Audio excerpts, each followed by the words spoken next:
Estamos de volta para começar mais um debate que traz como tema a indústria da saúde como parte da solução agora e no futuro. E para debater neste painel, convido Renato Carvalho, presidente da Novartis Brasil. O executivo acumula 20 anos de experiência profissional, sendo 7 anos em cargos de liderança regional e global e 8 anos em cargos de diretoria geral. Hugo Nizenbon, presidente da MSD Brasil e presidente do Conselho Diretor da Interpharma. Lídia Abdala, bioquímica, presidente executiva do Grupo Sabin Medicina Diagnóstica, membro do Conselho Deliberativo da Abramed, Associação Brasileira de Medicina Diagnóstica, e do Conselho Curador da Fundação Banco do Brasil. E para fazer a moderação, estão aqui no estúdio a fundadora e presidente do Instituto Lado a Lado pela Vida, Marlene Oliveira, e a jornalista Guta Nascimento, que possui uma ampla experiência na área de saúde. Sejam bem-vindas. Muito obrigada, Adriana.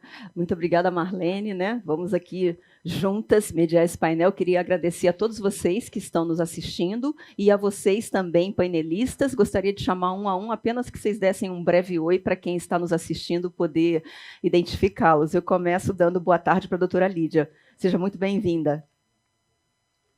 Olá, boa tarde. Obrigada mais uma vez a toda a equipe, time do Global Fórum, Marlene, e obrigada pelo convite, pela oportunidade de estar mais um ano aqui discutindo com vocês um pouco do nosso setor de saúde. É um prazer também estar aqui com o Renato e com o Hugo. Muito obrigada pela sua participação. Boa tarde, doutor Hugo. Seja muito bem-vindo também ao Fórum. Muito obrigada pela sua disponibilidade.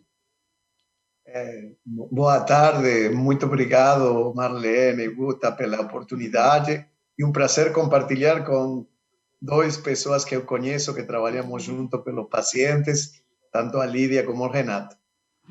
Muito obrigada, doutor Renato. Boa tarde. Boa tarde, obrigado pelo convite, primeiramente, obrigado, Marlene, obrigado, Guta.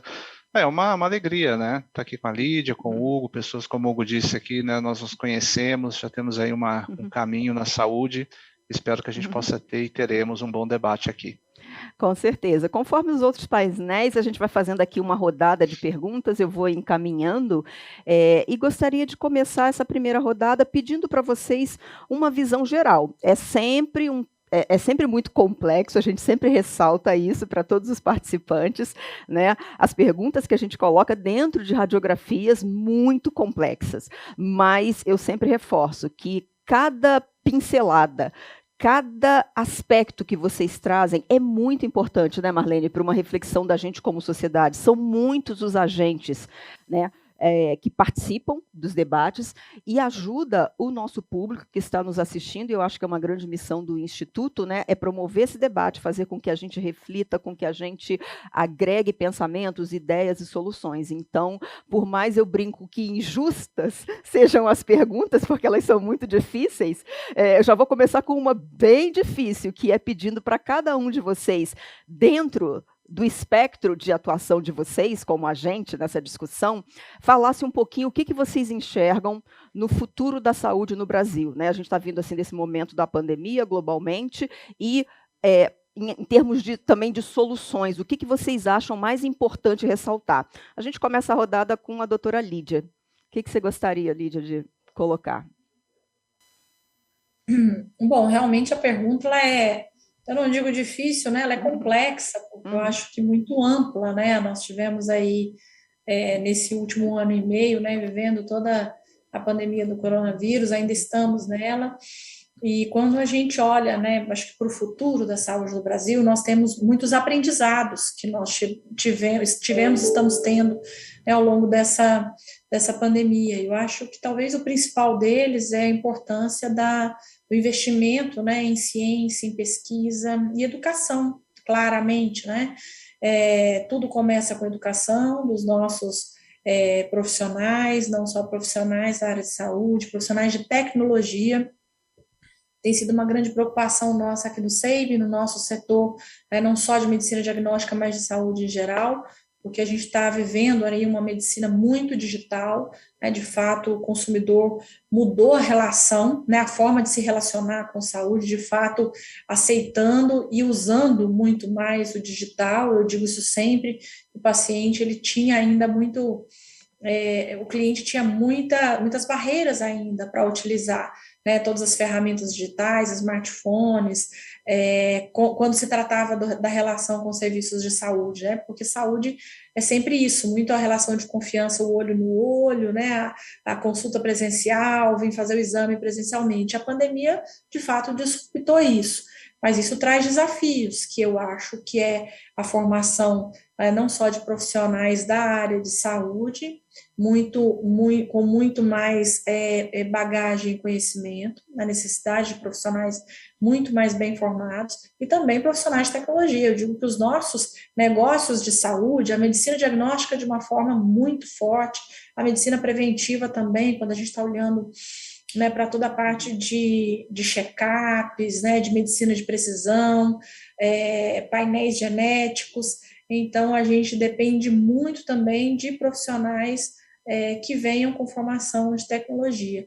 E acho que o investimento em pesquisa e ciência, porque para a gente sair, terão outras pandemias, né? Virão outros desafios como esse que nós tivemos. E eu acho que o que vai fazer diferença é a capacidade do país continuar investindo cada vez mais em pesquisa e ciência, para que a gente não tenha que passar, né, pelo que passamos nessa pandemia de coronavírus e consigamos, de fato, estimular muito mais a nossa indústria nacional, né, menos dependência de mercados externos para tantas coisas que a gente poderia estar já produzindo no Brasil.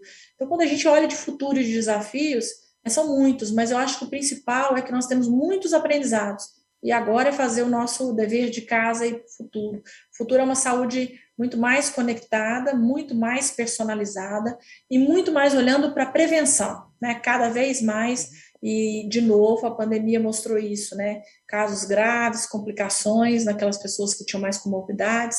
Então a gente percebe o quanto de fato a prevenção deve ser o foco, né, daqui para frente.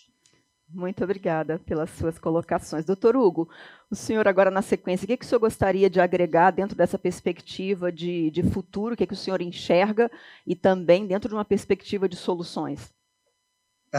Ok, eu acho a primeira coisa do futuro cercano é que a gente vai sair do Covid, sim? E aí sempre reforça um ponto crítico e muito importante que é essa inovação, não? Um grande aprendizado foi o poder da inovação e o poder de trabalhar de jeito cooperativo. A gente, no passado, a vacina que mais rápido se desenvolveu foi pela nossa empresa, de Cajumba, 4 anos. A gente teve vacinas agora em 6 meses. Interessante que algumas empresas, como a de Renato, como a minha, que no caso pesquisamos agora vacinas com Covid e não deram certo, ajudamos as outras empresas na produção das vacinas para que as vacinas cheguem a todo mundo. Então, é um jeito de ver a cooperação. Mas não só cooperação entre os atores da indústria farmacêutica, sino todos os atores do ecossistema. Reguladores aprobando mais rápido, fazendo que todo mundo tivesse acesso às vacinas. Então, isso foi fantástico. ¿Por qué vejo que estamos saindo? Porque as vacinas han sido um grande passo adelante e vocês sabem que há poucas horas ou dias nós anunciamos o primeiro antiviral contra a Covid que diminuiu mortalidade e internações em 50% e a verdade é que ainda tem que ser analisados os dados, mas no braço do produto houve 0 mortes e no outro braço 8 mortes. Então, eu visualizo que estamos saindo do Covid. Agregando, porque eu quero construir e não repetir o tão bom análise de Lídia, eu diria que uma coisa que a gente vai ter que se preocupar é pela saúde mental. A gente vai ter que cuidar da saúde mental de nossos funcionários e de toda a população. Hay muchos estudios que muestran con clareza o impacto da pandemia, o impacto emocional en las personas, ¿sí? Seja pelo trabalho diferente, pela carga em sua casa, por enfechamento, pessoas que vivem solas ainda mais afetadas. Então, a gente tem que trabalhar e cuidar de nosso funcionário. De fato, nós estamos trabalhando o tempo todo, temos pesquisa, medo à morte, coisas que não eram normais que aconteceram. E o que eu também acho para o futuro que a gente vai ter que trabalhar todos juntos, todo o ecossistema de saúde, é com um tema que tem a ver com a prevenção e o catch-up de enfermedades fora do Covid. Durante este tempo, houve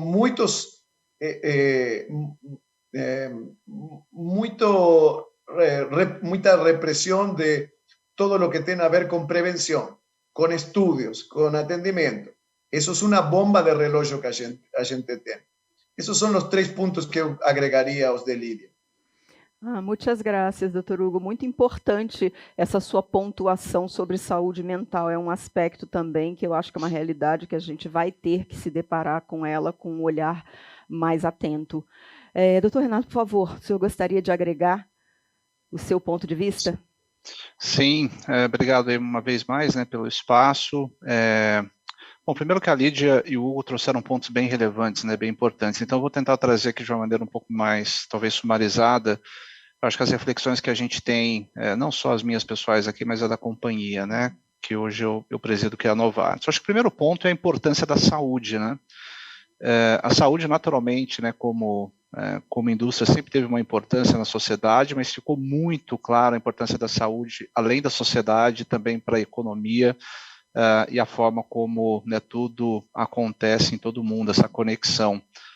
Eu acho que a gente estava muito acostumado a debater questões financeiras, a debater câmbio, a debater, enfim, questões políticas, e de repente a saúde, a gente se viu todo mundo entre amigos, também entre profissionais, aquilo que era comum para a gente que trabalha no segmento, mas discutindo eficácia de vacina, eficácia de medicamento, fase 1, fase 2, fase 3, qual que é o impacto, vai ter passaporte, enfim.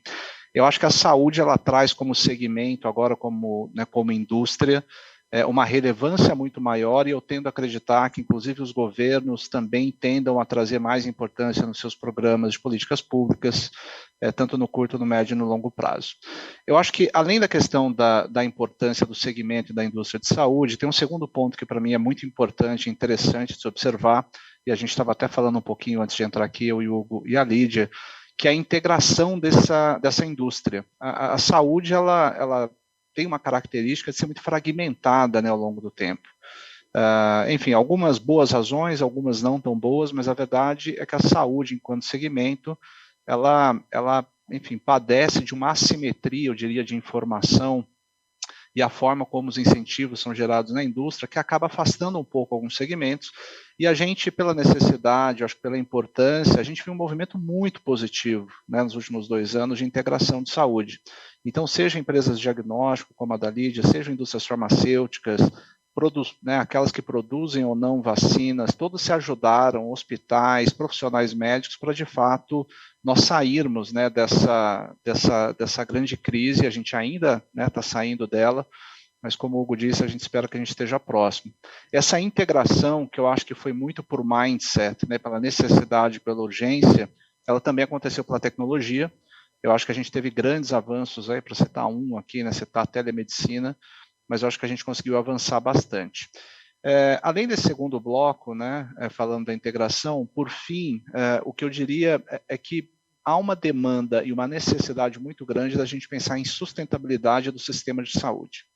E quando eu falo sustentabilidade do sistema de saúde, naturalmente no Brasil isso passa pela saúde suplementar, pela saúde pública, pelo sistema público, e eu acho que existe uma grande oportunidade, e eu estou muito contente, muito feliz em ver que cada vez mais as empresas, né, buscam essa sustentabilidade.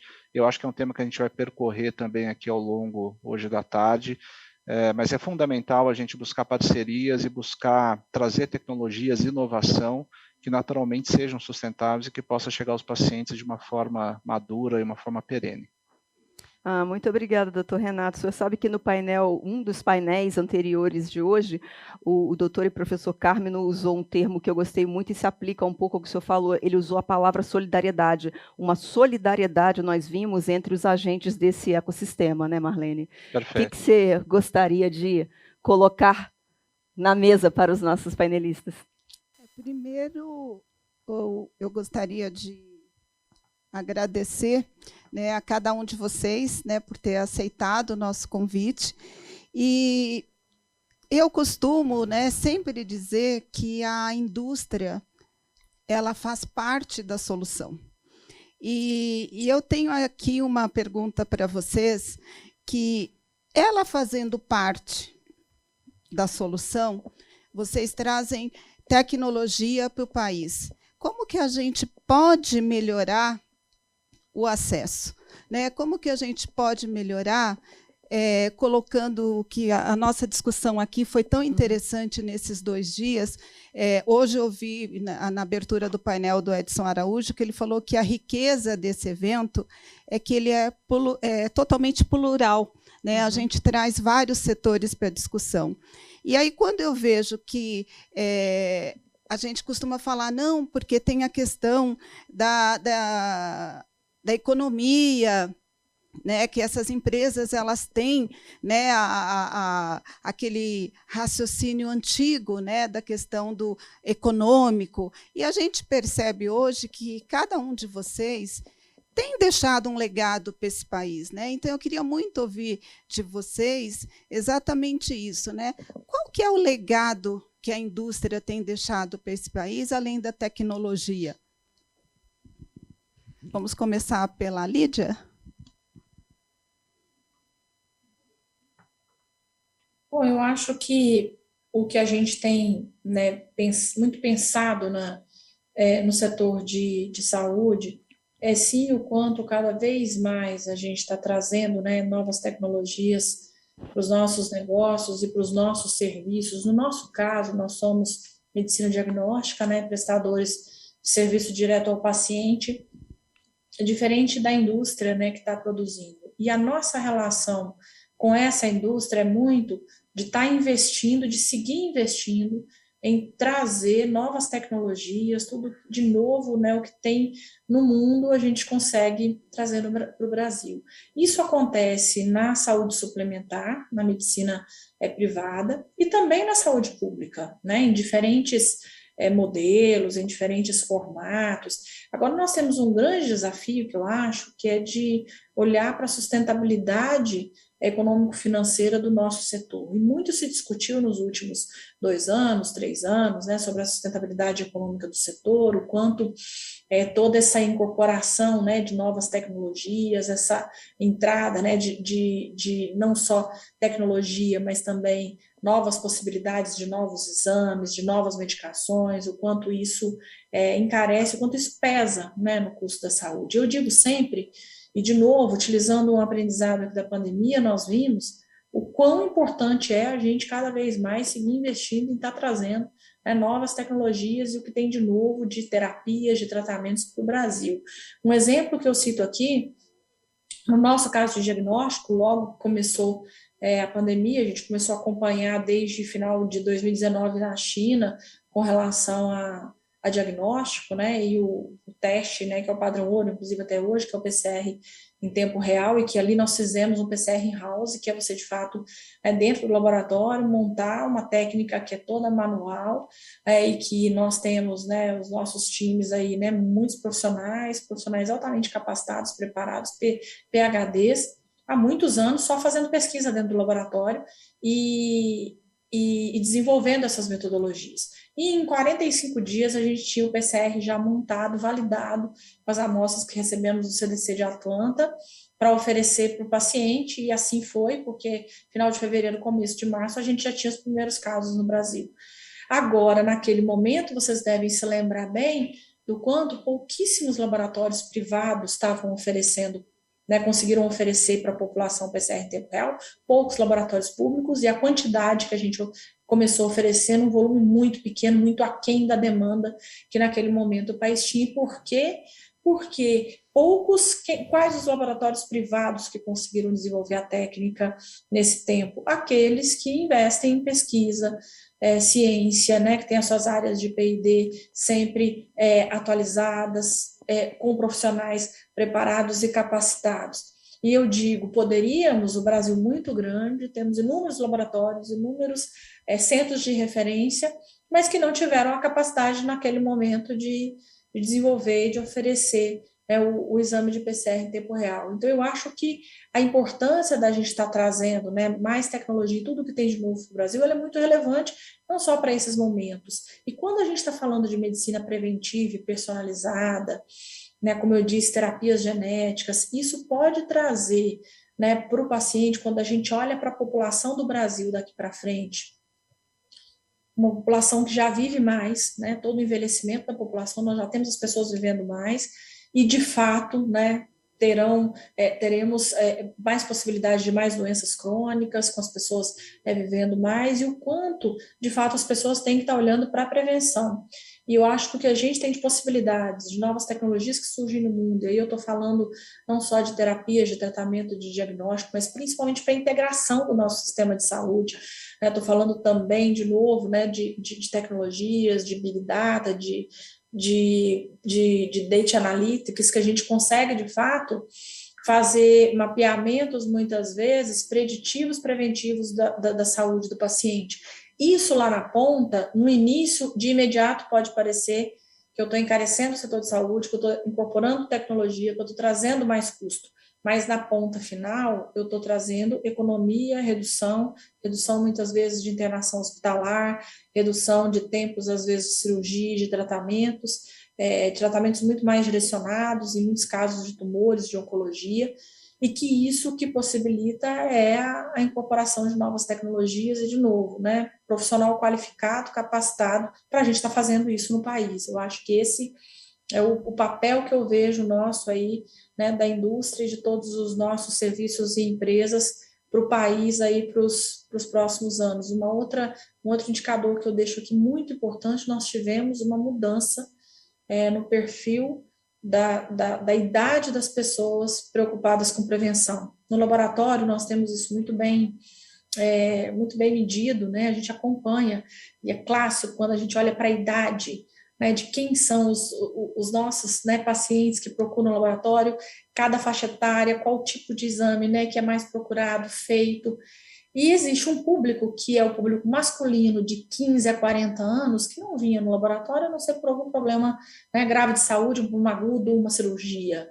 Porque até 15 anos ele vinha com a mãe, né, check-up, criança, tal. Depois de 40, 45 anos, para fazer lá seu primeiro check-up, um PSA, porque passou bem a vida sem problema nenhum. Isso mudou. E a gente tinha isso muito bem segmentado dentro do laboratório por faixa etária. A mulher da mesma forma, só que a mulher vem um pouco antes, porque faz os acompanhamentos ginecológicos e gravidez. Esse perfil hoje, 1 ano e meio depois de pandemia, ele já é outro. Né? A gente já começa a ter no laboratório, né, essa população de pessoas, de homens, né, de 20 a 40 anos, procurando muito mais por prevenção, por check-up, e as mulheres também, preocupadas com a saúde, preocupadas com prevenção. Então, eu acho que a capacidade nossa de fato, ter aqui no Brasil cada vez mais novas tecnologias, novas soluções, será fundamental para a gente atender a população e conseguirmos garantir aí uma medicina preventiva efetiva para o futuro nosso aí no setor de saúde. Hugo? Obrigado, Marlene. Eu quero contar uma história que para mim é o começo de tudo, não? E que tem a ver com o propósito. Hoje está de moda falar do propósito, todo mundo fala do propósito. Em nossa empresa, no ano 1925, tivemos um CEO, a empresa tem 135 anos, que ele esteve na MSD, na Merck, entre 1925 e 57. E ele falou que nunca nos devemos esquecer que os medicamentos são para as pessoas, não para os lucros. E que se a gente se lembra sempre disso, os lucros não deixarão de vir. E que a gente não tem que descansar hasta que cada uma dessas joias que são nossas inovações cheguem a todo mundo. Então, uma primeira palavra que para mim, para deixar legados que você está perguntando, é ter sempre claro esse propósito. Segundo ponto que para mim é importante é que os legados que nós estamos deixando no mundo, mas muito especificamente aqui no Brasil, sempre tem em conta parcerias. A gente não pode fazer nada sozinho. E vou contar alguns deles. A gente no Brasil hoje tem o programa de vacinação público mais grande do mundo de vacinação contra HPV. A gente logrou está transferindo a tecnologia.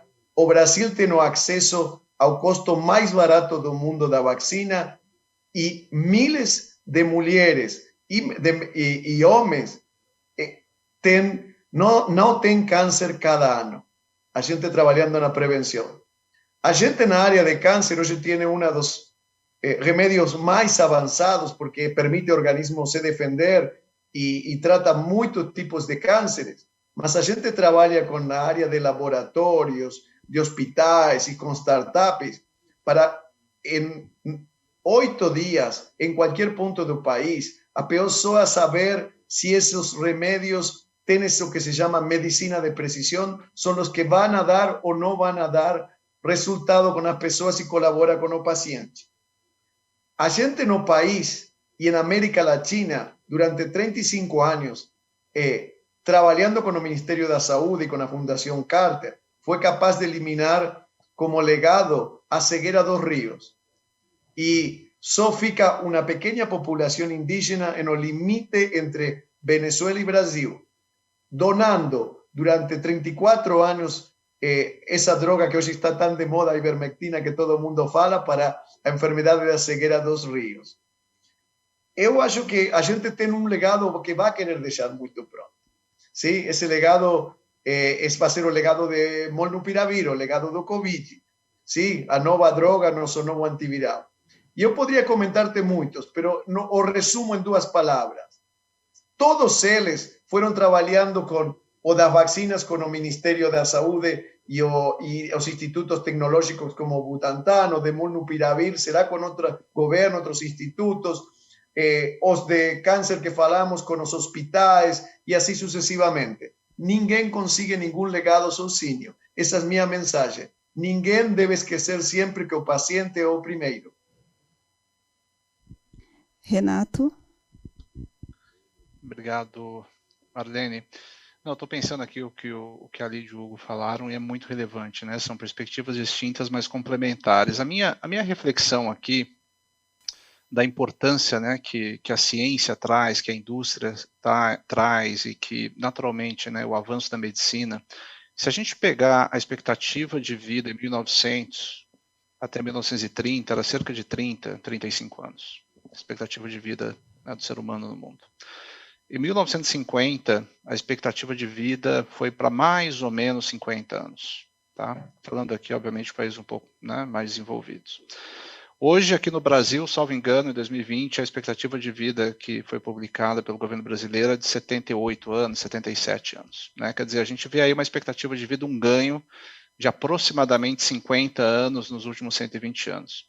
E nunca é um fator só que leva esse aumento da expectativa de vida, mas com certeza, estruturalmente, é o avanço da ciência, nas suas mais diversas facetas, né? Seja na indústria, seja no avanço da medicina, seja na comunicação daquilo que é bom, né, para o ser humano, quais são as práticas, qual é o estilo de vida.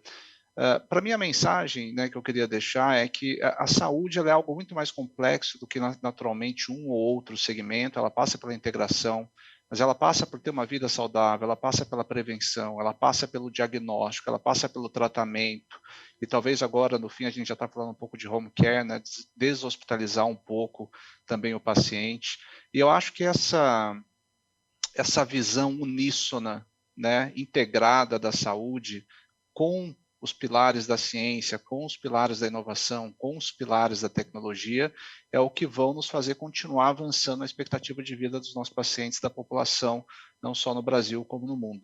Então, é de fundamental importância a gente continuar diálogos como que a gente está tendo aqui.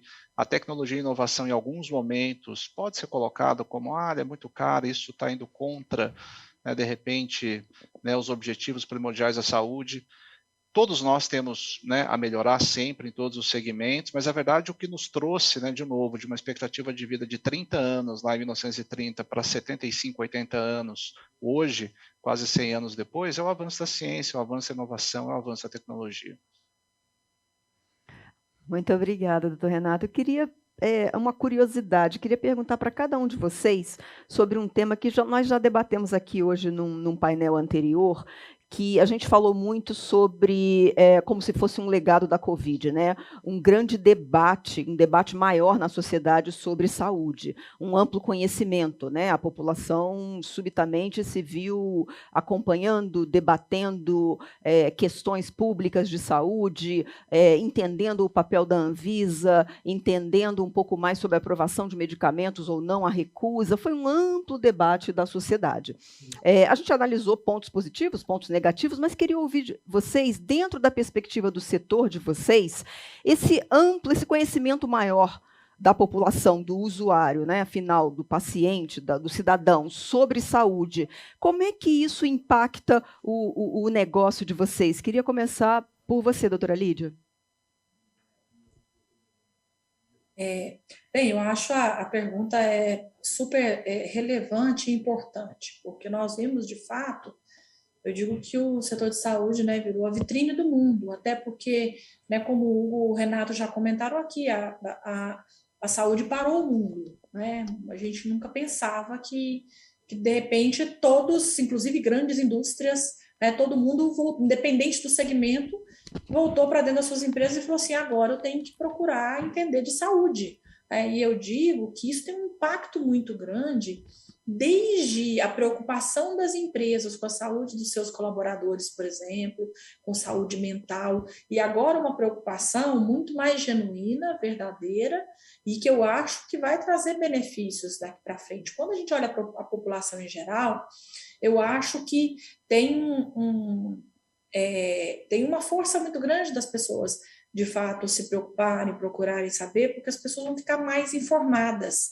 E eu acho que aí a gente tem uma coisa como sociedade, que a gente muitas vezes cobra do governo, ou cobra mesmo da empresa, do serviço que você está usando, muitas coisas, mas a gente esquece de participar também, de contribuir. O que eu imagino é que com todo esse conhecimento que as pessoas estão tendo de órgãos regulatórios, né, do quanto é entender um pouco mais de quais são as barreiras aí de Anvisa para aprovar uma medicação, para aprovar a entrada de um produto, né? Isso tudo acontece na nossa vida, né? E o pessoal da indústria sabe até mais do que eu, e a gente vive muito isso, né?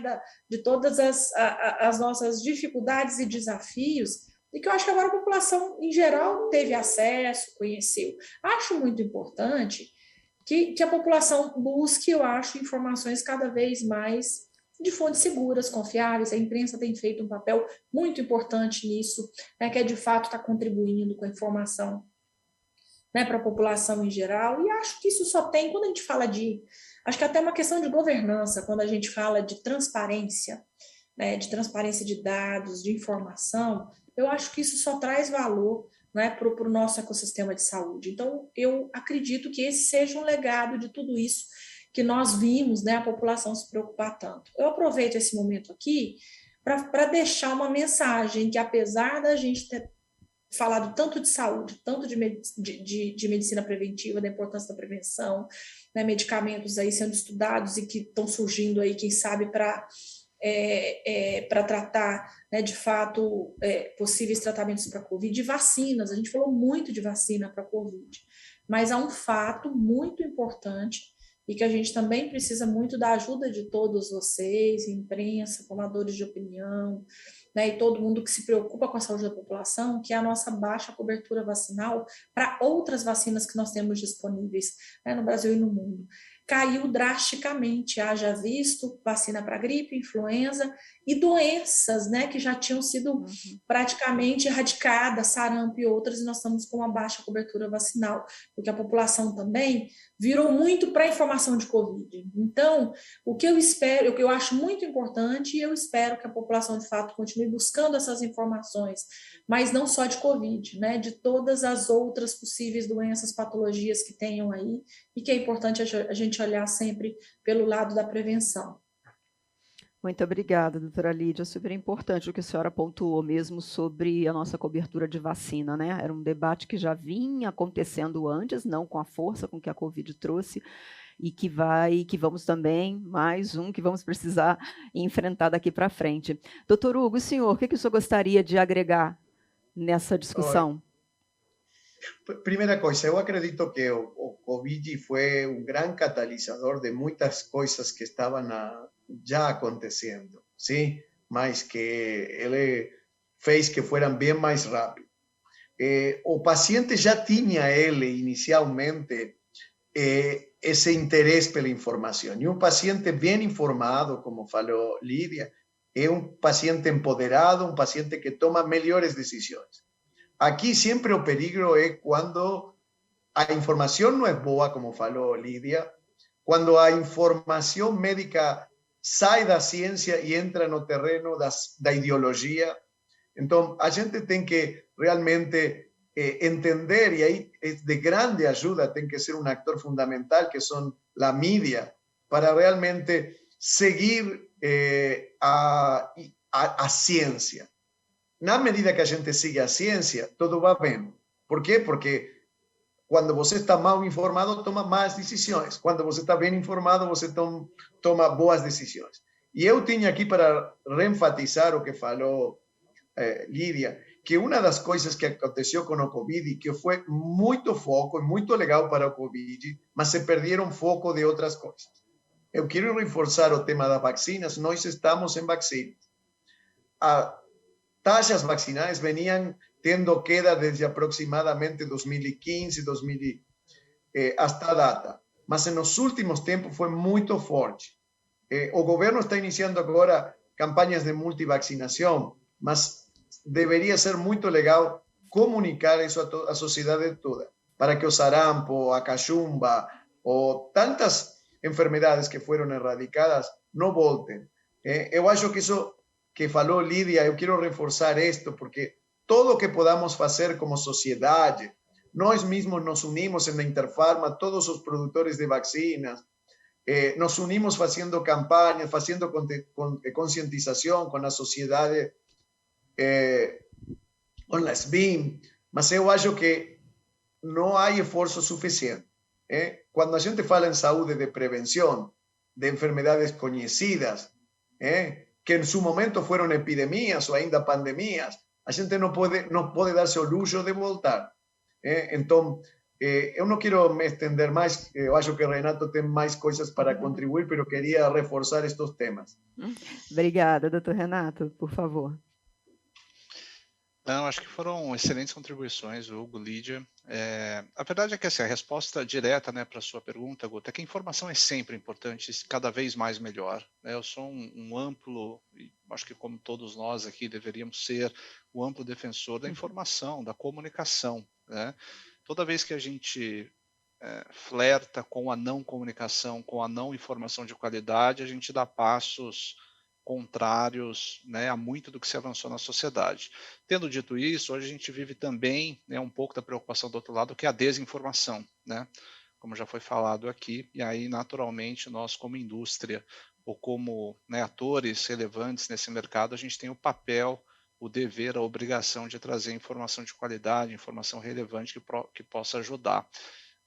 Pensando em pacientes, né, eu acho que o Hugo comentou isso, é muito importante o paciente bem informado, né, e hoje, com a ampla divulgação de dados e informação, isso ajuda muito, isso passa a cada vez mais melhorar.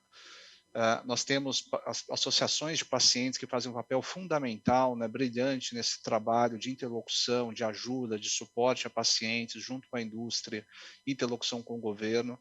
Então, sem me estender muito, acho que a resposta é bastante direta, contundente, convicta que eu tenho é que a informação é fundamental, ela veio para ficar de uma maneira muito mais ampla, muito mais aberta, transparente, a gente tem que dar o suporte nisso. Obrigada, doutor Renato. Marlene, o que você gostaria de colocar em discussão? Eu queria até mudar um pouquinho aqui o nosso script aqui. E eu queria muito... o doutor Gonzalo Vecina falou no painel anterior algo que me tocou muito, que eu acho que a gente, no dia a dia, a gente deixa de lado, mas ela tem uma verdade muito forte, que nós, brasileiros, esquecemos assim muito rápido, né, algumas coisas. E essa pandemia, ela está deixando aí vários ensinamentos, né? E a gente vê que uma das coisas importantes dessa pandemia foi a importância do trabalho em rede, né? De cada um contribuir no seu setor, né? Dar a sua contribuição. Como que cada um de vocês enxergam isso, lógico, no setor e na realidade de vocês? Como que a gente pode ampliar isso nesse momento pós-pandemia? Porque a gente vê, a Lídia trouxe algo que para mim é muito importante, e o Hugo, que é a questão da vacinação. Hoje, todo mundo está falando sobre vacinação, faz parte do nosso dia a dia. Só que a gente vê a baixa adesão, que nem o Hugo, eu faço aí campanhas com relação ao HPV, agora vai começar o Novembro Azul, eu insisto, né, na questão da vacinação para os meninos, e aí você vê a baixa adesão e a quantidade de informação que nós temos sobre vacinas hoje. Lógico que eu estou falando aqui da informação de qualidade, da informação de responsabilidade. E aí eu queria muito ouvir cada um de vocês para ver essa importância, né, desse trabalho em rede e como trazer esse paciente empoderado para essa discussão, para ele ter mais importância, para ele ser um agente de decisão. Vamos inverter agora, começar pelo Hugo? Obrigado. Olha, eu acho que uma coisa muito importante do trabalho em rede é, primeiro, ter a humildade para entender que ninguém faz tudo sozinho. Segundo, a gente tem que entender de princípio a fim o que acontece com o paciente, sim? Do princípio a fim. E aí tem que intervenir trabalhando em conjunto todos os atores. Eu posso dar um par de exemplos muito simples para entender esta ideia. Por que eu falo de entender de princípio a fim? Eu vou dar um exemplo de um projeto que nós venimos fazendo há anos para reduzir a mortalidade materna com o Ministério da Saúde e com o Einstein. A gente começou a fazer um trabalho no Hospital Agamenon, no Nordeste, que é um hospital que concentra basicamente mulheres em partos. E a taxa de mortalidade é muito alta nas primeiras 48 horas depois do parto. A gente estudou todo o processo, desde que uma paciente chega, como ela é recebida, como ela chega, como é atendida, etc., etc. Depois de um ano de experiência, há um trabalho publicado que a gente logrou reduzir a mortalidade materna 54%. Escutou bem? Mais da metade. E a gente está replicando em as grandes maternidades de 23 estados isso mesmo. Imagina o impacto que isso tem na saúde. Coisa importante, uma terceira coisa importante que eu não nombrei, além de trabalhar juntos, além de entender de princípio a fim que acontece com o paciente. Dados. O sistema necessita de dados para tomar decisões. E a vezes os dados estão espalhados. Então, a gente tem que juntar esses dados e tomar decisões precisas. Vou dar outro exemplo. A gente sabe que há uma grande mortalidade dentro dos hospitais por la resistencia bacteriana. Esto que aconteció hoy con el COVID puede acontecer en los próximos años con alguna bacteria que no tenga antibiótico que sea resistente a todo tipo de antibióticos. Por eso a gente tiene que usar racionalmente los antibióticos, especialmente dentro de las instituciones hospitalarias. A gente comenzó a trabajar de esto de un jeito con algún hospital, con algunas experiencias individuales para usar o antibiótico correcto por o menor tiempo posible. ¿Por qué? A gente encontró que a gente haciendo eso, no solo se reducen muertes, se reducen complicaciones, se reducen internaciones y hay mucho mejores desfechos. Mas a gente comenzó a trabajar hoy con las redes de laboratorios que están dentro de los hospitales, con los médicos y con una startup, ustedes conocerán que es Laura, para con dados e inteligencia artificial, poder alertar a un médico de dos cosas. ¿Cuándo síntomas pueden ir a una sepsis? Y dos, importante, usar siempre o antibiótico correcto. Saben que el antibiótico médico la primera vez usa un antibiótico empírico y después espera el resultado do antibiograma. Entonces, mira dos ejemplos, cómo juntando este último, startups, condados, laboratorios, las instituciones hospitalarias y médicos, a gente logra un desfecho y a industria farmacéutica logra mejores desfechos. O Renato falou o mismo en deshospitalización. También tenemos proyectos en esa área que no voy a falar. Mas, de nuevo, o futuro es todos juntos. O futuro es con humildad. O futuro es entendiendo el proceso del paciente de comienzo a fin y baseado en dados. Renato? Obrigado, Marlene. Assim, eu vou pegar um pouco desse caminho que o Hugo trouxe, né, que eu falei na minha primeira intervenção aqui, na assimetria de informação na saúde, né? E é uma palavra um pouco, talvez, bonita, mas assim, é tão simples quanto nada estar conectado e não ter-se incentivos comuns, né, alinhados com aqueles objetivos dos pacientes. A partir do momento que a gente não tem integração de dados, né, aí pegando o gancho aqui do Hugo, assim, todos começam, né, a ter cada qual a sua medição, a sua métrica, e não necessariamente a gente está fazendo o melhor para o paciente. Eu costumo dizer que, em grande medida, né, a gente hoje, né, se alguém pegar o seu celular, provavelmente sabe qual é o tamanho do sapato que você compra, qual é a cor que você mais gosta, qual é a roupa, qual é a pizzaria, qual é o restaurante, que tipo de comida, qual é o tipo de tempero. Mas você tem grandes chances de você sofrer um acidente de carro e as pessoas chegarem até você e não saber qual é o seu tipo sanguíneo, né? E você ter esse problema de não ter uma informação tão básica. Uma última comparação que eu gosto de fazer, né, uma outra comparação, se você olhar, por exemplo, a indústria financeira, né, basicamente aí há 30 anos atrás, o meu primeiro emprego foi como office boy, então eu posso falar bem, eu fui office boy numa agência bancária. Você tinha lá uma agência bancária que tinha provavelmente 80, 100 pessoas, você tinha ali, né, todo mundo que precisava de qualquer serviço, basicamente ia até uma agência bancária, pegava uma senha, entrava ali, batia um carimbo, fazia tudo isso. Hoje, você mal consegue pensar qual é o momento, né, enfim, a necessidade que você tem de ir numa agência bancária.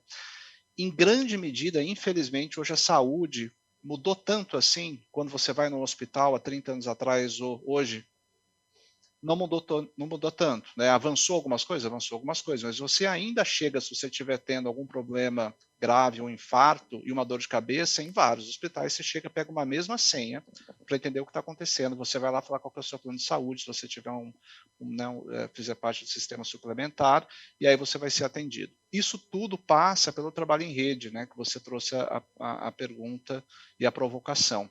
Precisa ser integrado, precisa ter dados, nós precisamos acompanhar a jornada do paciente de uma maneira muito mais ampla, na verdade, do que é feito hoje. Eu acho que tem duas palavras aqui que são fundamentais. Uma delas já foi falada algumas vezes aqui, tanto pelo Hugo quanto pela Lídia, que é a prevenção. A gente passa naturalmente aqui pela vacinação, que a gente já discutiu um pouco. Agora, ao fim do dia, a gente começa a ter a necessidade de ter programas de gestão de saúde populacional mais complexos e mais, eu diria, mais eficazes, né? Uma das alternativas e um dos exemplos que a gente tem tido aqui, né, como Novartis, a gente tem buscado muito sistema público de saúde Para dar 2 exemplos, tá? Falar aqui de doenças cardiovasculares, que são, na verdade, as doenças que mais matam, né? Boa parte, né? A gente deve ter aí cerca de 400 mil brasileiros que morrem todos os anos em doenças cardiovasculares, e boa parte dessas doenças, se identificadas com diagnóstico, com tratamento correto, no momento correto, a gente não perderia essas pessoas. A gente não perderia essas pessoas. Se a gente falar de câncer de mama, a gente está no Outubro Rosa, né? Quantas, né, mães, quantas mulheres têm o câncer de mama e é identificado no momento muito tardio, e infelizmente, né, em alguns momentos a gente já não tem mais a possibilidade, né, de cura, de tratamento e de sobrevida daquela paciente. Então, a gestão de saúde populacional, que é um tema, né, que deve ser tratado de uma maneira muito mais ampla, é fundamental. Falando um pouco do nosso papel como indústria aqui, nós temos que procurar o sistema suplementar de saúde, mas também o sistema público de saúde, através das secretarias, através do Ministério da Saúde, para tentar ajudar. Porque esses exemplos, né, que o Hugo trouxe alguns deles aqui, eles são muito importantes. Eu posso trazer outros, mas a gente literalmente consegue impactar a vida das pessoas e consegue salvar a vida de pacientes, né, à medida que a gente trabalha em rede e à medida que a gente trabalha de uma forma mais integrada. E se você me permite, complementando um minuto fantástico que você falou aí, Renato, a gente tem que sair do transaccional, tem que sair do negócio de se o preço sim, o preço não, e entender realmente essa interação de ponta a ponta. ¿Sí?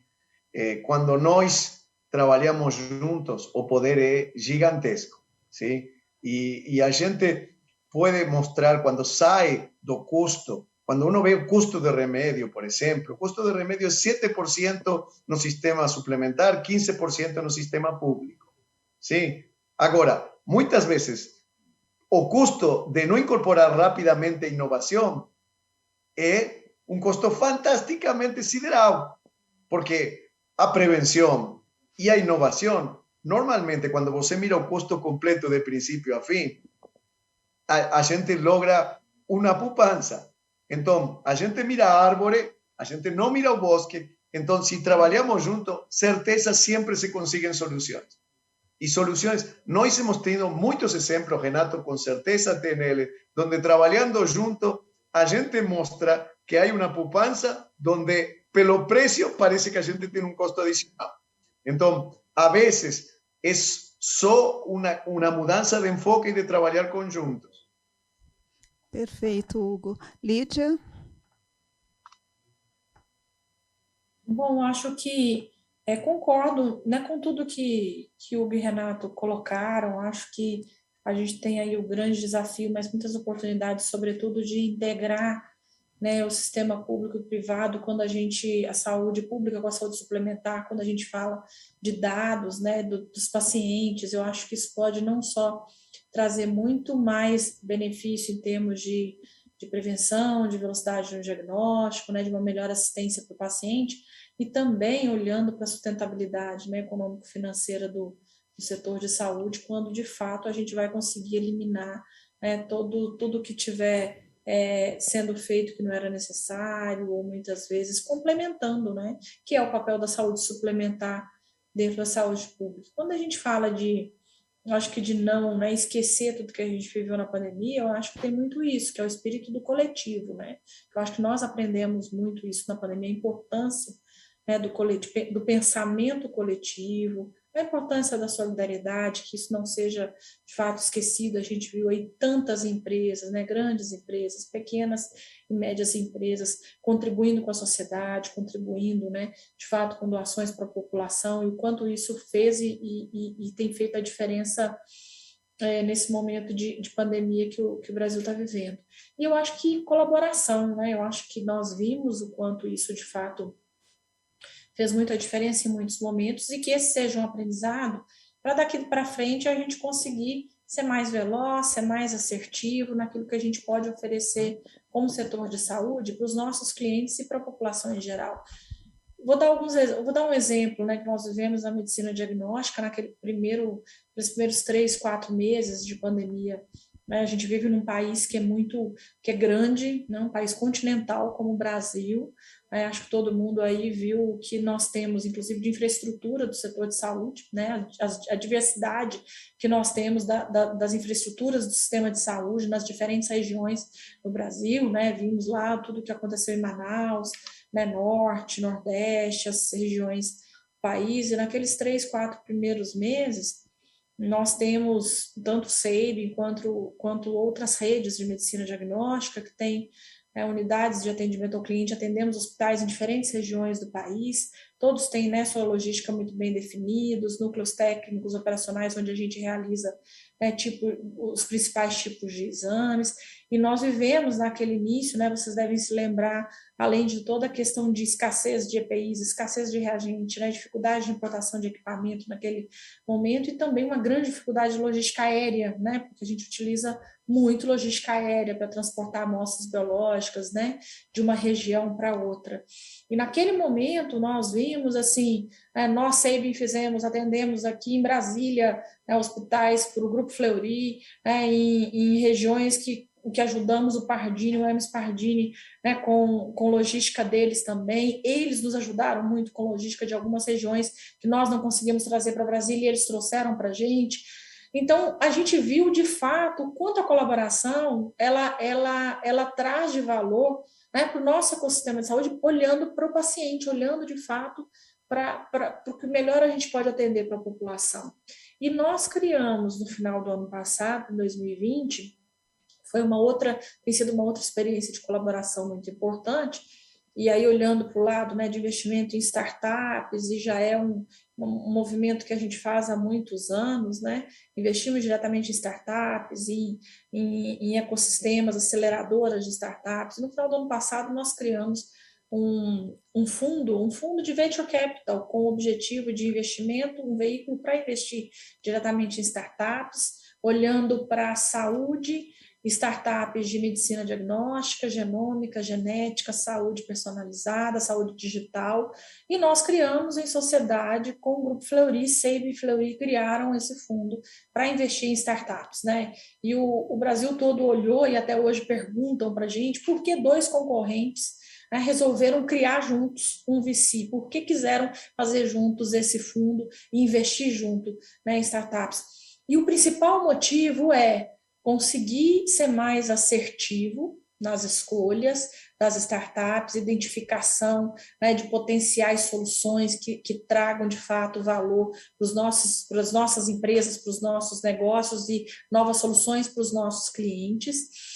E utilizar o capital humano que nós temos nas 2 empresas, né, o nosso corpo médico, técnico, pesquisadores, né, que ambas as empresas têm há muitos anos, né, todo um conhecimento acumulado com profissionais que são referência no país, nas suas áreas, e que se SEIB poderia fazer sozinho, Fleury poderia fazer sozinho, e a gente ia ficar fazendo, né, cada um o seu trabalho, né, em separado. Quando a gente associa, né, todo esse conhecimento médico junto, nós conseguimos acelerar muito, tanto em velocidade, em tomada de decisões e soluções, e também em assertividade dos nossos investimentos, né, porque são todos investimentos de risco, mas principalmente foi pensando no que a colaboração poderia trazer de mais valor para os nossos clientes. Então, eu acho que eu estou dando isso como exemplo, mas o que a gente pensa e o que a gente acredita é que outros modelos, assim, nós temos que ter vários modelos de cooperação, de colaboração, efetivamente, né? A gente viu que o benefício ele existe, principalmente quando a gente olha não só benefício para os nossos negócios, mas principalmente para a gente oferecer acesso à saúde de qualidade e na velocidade, na quantidade necessária que nós temos num país como o Brasil, né, que é tão grande e diverso. Muito obrigada, doutora Lídia. Foi um prazer ouvi-los, né, Marlene? A gente está se aproximando, infelizmente, aqui do nosso tempo, mas foi muito enriquecedor ouvir os desafios de vocês, que são agentes tão importantes, tão cruciais no ecossistema da nossa saúde. Marlene, você gostaria de fazer uma consideração final? Eu acho que assim passou tão rápido aqui esse bate-papo, esse painel, e assim são tantas. Eu tinha aqui várias perguntas, tudo. Eu acho que a gente na próxima edição a gente vai precisar de um tempo maior para discutir alguns temas aqui. Mas eu queria muito que cada um de vocês, né, fizessem as suas considerações finais, e eu já deixo aqui o meu agradecimento, né, e fiquei muito feliz da gente ter, né, aqui eu representando a organização civil e cada um de vocês representando um setor da saúde, e todos nós imbuídos de trabalhar em rede e dar o melhor para o paciente nesse país, né? Hoje nós estamos aqui, amanhã a gente pode estar do outro lado como paciente, a gente também vai querer o melhor, né? Então, eu queria começar com você, Lídia. Bom, realmente agradecer a oportunidade, né, de estar participando aqui com vocês dessa discussão mais uma vez. Marlene e Guta, obrigada pelo convite, que vocês continuem realizando, né, este evento. Eu sei que tantos outros eventos que são importantes, principalmente para estar trazendo à luz, né, todas essas discussões, informações, que eu acho que é o que nós temos aí de mais relevante para compartilhar os nossos aprendizados, tudo que nós temos vivido e vivenciado, né, não só nessa pandemia, mas daqui para frente, né, pensando que eu sou sempre muito otimista, né, otimista com o nosso país, otimista com o nosso setor de saúde, né, muitas vezes as pessoas olham problemas, desafios, eu digo, onde tem problema, tem desafios, tem oportunidade, né, e oportunidade de sermos melhor. Acho que a gente tem que estar sempre olhando para a gente como empresa, como líderes, né, como pessoas, como eu posso ser melhor do que ontem. E eu só posso ser melhor se eu estiver aprendendo sempre algo novo. Então, é isso que eu olho para frente e penso, né, que a gente tenha sempre essas oportunidades de estar discutindo, conversando, para estar aprendendo algo novo e contribuindo e fortalecendo aí com o setor de saúde no Brasil. Muito obrigada. É um prazer também ter compartilhado aqui com o Hugo e Renato, né, ter encontrado com vocês virtualmente mais uma vez, sempre uma grande alegria e muitos aprendizados. Obrigada. Obrigado, Lídia. Renato? Bom, queria primeiro agradecer, Marlene, agradecer a Guta, o Instituto Lado a Lado pela Vida, agradecer aqui a Lídia, o Hugo, obrigado pelos debates. A gente sempre aprende, né? Acho que como ser humano, quando a gente tem esse princípio, né, essa meta de estar aberto, escutar e aprender todo dia, a gente só tem a ganhar. E esse é o nosso caso, né? Eu vi isso de forma muito genuína hoje aqui. A minha mensagem vai muito no sentido da integração da saúde, de buscar algo melhor, né? A gente falou aqui inúmeros temas muito relevantes. A verdade é que, à medida que nós começarmos a atuarmos de forma mais integrada, de forma mais colaborativa, eu tenho certeza que a gente vai conseguir atingir resultados muito melhores. A gente teve um excelente exemplo, né, na forma como a gente pode melhorar nessa atuação de forma mais colaborativa durante a Covid. É nosso papel, né, como líderes aqui, individualmente, né, fazermos que isso se torne muito mais um comportamento e menos algo, né, que seja pontual. E, na verdade, assim, eu acho que a gente tem um papel muito importante no sentido de deixar um legado maior para a saúde, né? Legado é uma palavra que também, né, eu acho que está um pouco, né, desgastada. Em vários momentos a gente escuta, assim como propósito, mas a verdade é que o legado ele pressupõe muita perseverança, muita resiliência, muita dedicação, muito sacrifício, e é isso que todos nós temos o papel de fazer para deixar algo melhor para a saúde no Brasil e no mundo. Obrigada, Renato. Hugo?